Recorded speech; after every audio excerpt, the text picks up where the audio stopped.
नमस्कार, मी पूनम. न्यूज अनकटच्या बातमीपत्रात आपलं स्वागत. बातमीपत्राला सुरुवात करण्याआधी नजर टाकूयात हेडलाईन्सवर. 85व्या वाढदिवसानिमित्त अजित पवारांचा शरद पवारांना खास मेसेज. इस्रायलने 2 दिवसांमध्ये सिरियावर केले 350हून अधिक भीषण हल्ले. धाराशिवच्या पोदार शाळेतील सहशिक्षिकेवर अत्याचार. राज्यात येत्या 5 दिवसात 2 ते 3 अंशांनी तापमान वाढणार, IMDचा अंदाज. आता पाहूया सविस्तर वृत्त. उपमुख्यमंत्री अजित पवार यांचे पुत्र जय पवार बारामती तालुक्याचा दौरा करतायत. त्यांनी काल बारामती तालुक्याच्या सोमेश्वर नगर भागातील लोकांशी संवाद साधून त्यांचे आभार मानलेत. यावेळी त्यांच्याशी संवाद साधलाय आमचे प्रतिनिधी राहुल शिंदे यांनी. बारामती विधानसभा मतदारसंघामध्ये अजित पवार यांना बारामतीकरांनी चांगली साथ दिली आणि यानंतर अजित पवारांचे पुत्र जय पवार हे बारामतीकरांचे आभार मानतात. मागील 2 दिवसापासून ते बारामतीमध्ये दौरा करत आहेत. आज बारामतीच्या पश्चिम भागामध्ये ते आहेत आणि या भागामध्ये त्यांना लोकांकडून चांगला प्रतिसाद मिळतो. काय सांगाल दादा, कसा प्रतिसाद आहे? बारामतीकरांनी तुम्हाला चांगलं भरभरून मतदान केलेलं आहे. काय लोकांशी संवाद साधताय? लोकांचा प्रतिसाद कसा मिळतो? लोकांचा प्रतिसाद तर विधानसभेत पण खूप चांगला होता. आता पण मी गावागावी फिरतो, भरपूर युवक ज्येष्ठ मंडळी सगळेच बाहेर येत आहेत. आणि आभार दौऱ्यापेक्षा ज्या वेळेस आम्ही विधानसभेत प्रचार करत होतो तेव्हा आचारसंहिता लागू होती आणि त्या काळात जे कामं आम्ही करू नाही शकलो आचारसंहितेमुळे, ते मी परत समजून घ्यायला आलो आहे आणि ते लवकरात लवकर आम्हाला कामं करायचे आहेत सर्वांसाठी. अजित पवारांचा म्हणजे उपमुख्यमंत्र्यांचा सत्कार बारामतीकरांनी आयोजित केलेला, 14 तारखेला तो सत्कार होणार आहे. कशी तयारी झाली, काय असणार आहे? नाही, 14 तारखेला तो सत्कार होणार होता, पण आता मुंबईमध्ये मंत्रिमंडळांची शपथविधी आहे. तिथं सगळ्याच मंत्र्यांना त्यांचे खातं मिळणार आहेत. त्याच्यामुळे या 14 तारखेला ते होणार नाही, पण पुढच्या काही तारखेनंतर जेव्हा आम्हाला कळेल कधी होणार आहे तेव्हा मी तुम्हाला सांगू शकतो की त्याचं नियोजन कसं होईल. गोपीचंद पटेलकरांनी पवारसाहेबांसंदर्भात एक विधान केलं, त्या विधानाकडे तुम्ही कसं बघता? मी ते बघितलं नाही. बघा, मी पवारसाहेबांबद्दल आधीपासून एकच बोलत आलो आहे, ते आमचे दैवत आहेत. त्यांच्याबद्दल मी कधीच चुकीचं काय बोलणार नाही. आजही आम्ही त्यांना देवमाणूस डोळ्याच्या समोर ठेवूनच भविष्यातले कामांनी वाटचाल करणार आहे. तर हे होते जय पवार बारामती तालुक्याच्या पश्चिम भागामध्ये आज ते दौरा करतात आणि त्यांची संवाद साधतात. महाराष्ट्रातील सर्व ज्येष्ठ नेते आणि राष्ट्रवादी काँग्रेसचे संस्थापक शरद पवारांचा आज 85वा वाढदिवस आहे. शरद पवार हे दिल्लीत असून दिल्लीमध्ये आज ते अनेक नेते शरद पवारांची भेट घेणार असल्याची दाट शक्यता आहे. वाढदिवसांचं अभिशिष्ट चिंतन करण्यासाठी या भेटीगाठी होतील असं सांगितलं जात आहे. राज्याचे उपमुख्यमंत्री तसेच शरद पवार यांचे पुतणे अजित पवार यांनी आपल्याला उत्तम आरोग्य लाभो असे म्हणत आपल्या काकांना वाढदिवसानिमित्त एक खास संदेश पाठवलाय. मागील 1.5 वर्षांपासून राजकीय संघर्ष सुरू असलेल्या या काका पुतण्याच्या नात्याची वेगळीच बाजू शरद पवारांच्या वाढदिवसानिमित्त पाहायला मिळाली. सिरियातील बशीर अल असद यांचे सरकार बंडखोरांनी उलथविल्यानंतर तेथील लष्करी ठिकाणांवर इस्रायलने सोमवारी रात्रीपासून 350हून अधिक हल्ले केलेत. या कारवाईला ऑपरेशन बशान एरो असे नाव देण्यात आले. त्याद्वारे असद राजवटी स्थापन करण्यात आलेल्या लष्करी छावण्यांपैकी सुमारे 80% ठिकाणे उद्ध्वस्त करण्यात आली.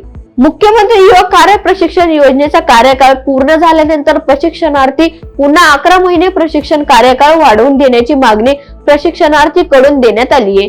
जालन्याच्या मुख्यमंत्री युवा कार्य प्रशिक्षण योजनेच्या प्रशिक्षणार्थी तरुणींनी मुख्यमंत्र्यांकडे निवेदनाद्वारे ही मागणी केली आहे. या योजनेतील 6 महिन्यांचा कार्यकाळ संपत आलाय. बातमीपत्रात वेळ झाली छोट्याशा विश्रांतीची. पाहत राहा न्यूज अनकट. कार्य प्रशिक्षण अंतर्गत विविध विभागात रुजू झालेलो आहोत. तर आमचा जो कालावधी आहे 6 महिन्याचा तो आता संपुष्टात येणार आहे काही 1-2 महिन्यामध्ये. तर आमची हीच निवेदन आहे माननीय मुख्यमंत्री आणि माननीय जिल्हा परिषद अधिकारी साहेबांना की आमचा जो कालावधी आहे तो अपुरा पडतोय समजा, तर तो वाढून देण्यात यावा. निदान 11 महिन्याचा तरी वाढून देण्यात यावा, हीच विनंती. काय नाव तुमचं? साक्षी जोगदंड. ऐतिहासिक वारसा लाभलेला मराठ मुलूक महाराष्ट्र. या महाराष्ट्राला विविध रंगी छटा आहेत. साहित्य, कला, पर्यटन, नृत्य, भाषा, संत परंपरा अशा विविधतेने तो नटलेला आहे. हीच गौरवशाली विविधता जपत सुवरंग मराठी केवळ महाराष्ट्राच्या सांस्कृतिक संहितेपुरते मर्यादित न राहता समकालीन नवकल्पनांवर आधारित कार्यक्रमांद्वारे मराठी मनोरंजन विश्वात स्वतःची एक अनोखी जागा निर्माण करत आहेत. मराठी मनोरंजन क्षेत्रातील उत्तम दिग्दर्शक, लेखक आणि निर्मात्यांच्या प्रतिभेचा पुरेपूर वापर करून मनोरंजनाचा आगळा वेगळा रंग उधळण्यास आम्ही सज्ज आहोत. स्वरंग मराठीचे उद्दिष्ट मराठी मनोरंजन क्षेत्रामध्ये मनोरंजनाची वहिवाट सोडून, रूढीवादी पद्धती तोडून मनोरंजनाचा समृद्ध अनुभव प्रदान करून देण्याचा आहे. म्हणूनच यात विविध पद्धतीचे मनोरंजक आणि माहितीपूर्ण कार्यक्रम स्वरंग मराठीवर बघता येतील. शेवटी एकच, धकाधकीच्या जीवनात धांगडधिंगा करण्यापेक्षा बसूया, हसूया, गाऊया, जगूया. नाती गोती श्रावण मोती गावामधले जीवंत रंग. नाती गोती श्रावण मोती गावामधले जीवंत रंग. चला जोडूया, चला पाहूया, जशी संस्कृती तसा स्वरंग. विश्रांतीनंतर पाहूयात उर्वरित बातमीपत्र.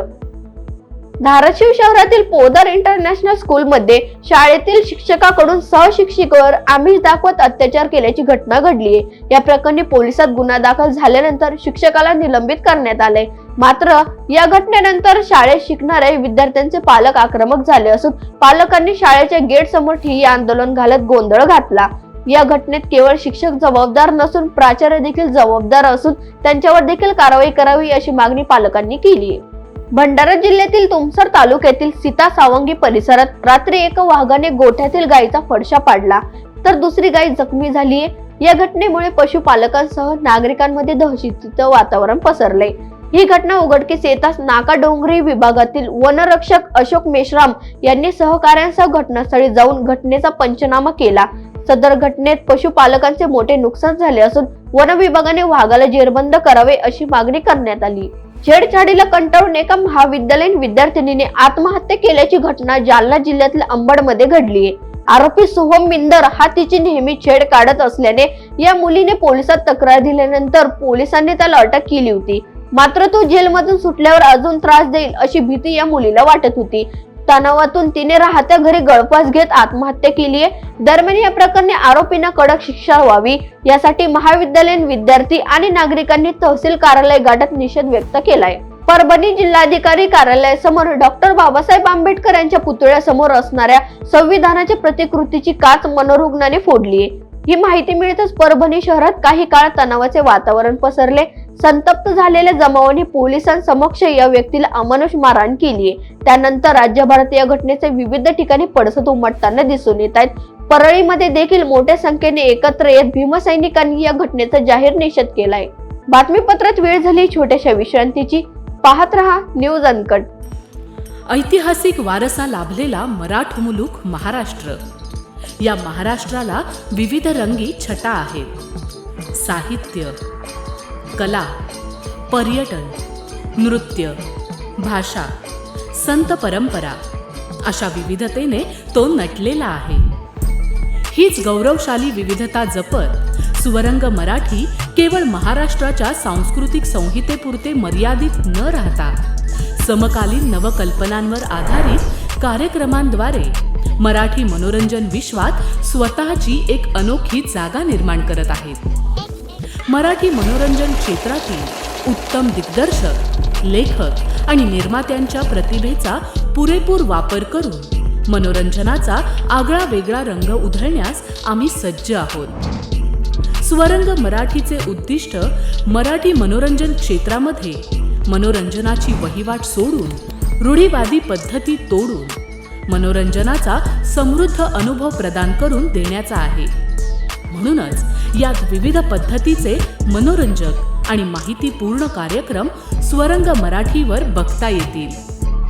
शेवटी एकच, धकाधकीच्या जीवनात धांगडधिंगा करण्यापेक्षा बसूया, हसूया, गाऊया, जगूया. नाती गोती श्रावण मोती गावामधले जीवंत रंग. नाती गोती श्रावण मोती गावामधले जीवंत रंग. चला जोडूया, चला पाहूया, जशी संस्कृती तसा स्वरंग.